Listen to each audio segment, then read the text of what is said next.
आज कंटाबांजी थाना बेहेरन सिलेट गाँवर जड़े नाबालक आत्महत्या करितिबा अभियोग होईछि। तेबे सूचना अनुसार मृत नाबालक जनक हेले विनोद चिनागुण। तेबे मृत नाबालक बापा कहवा अनुसार विनोद को मानसिक दोष थिबा बेले विनोद राति रे सोईतिबा बेले सकाळे विनोद को हठात मृत्यु घटिथिला।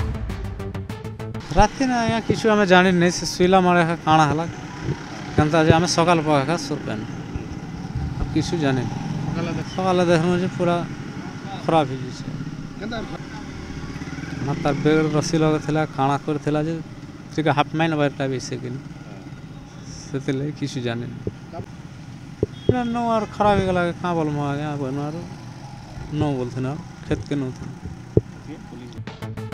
तेबे परिवार लोके विनोद को शव सत्कार करने को जाउथिबा बेले पुलिस गाँव को जाई शव उद्धार करी अधिक तदंत आरंभ करिछि।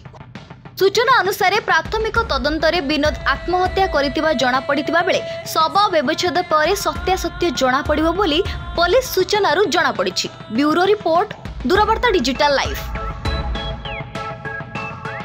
मोबाइल फोन और सांगसाथी आपण को पिलाटीर पाठपढ़ा और कैरियर को प्रभावित करूछि कि आपण सेतिपై विद्रुत कि तेबे आज ही आसंतु आपण चाहुथिबा मन लागी संपूर्ण आवासिक स्कूल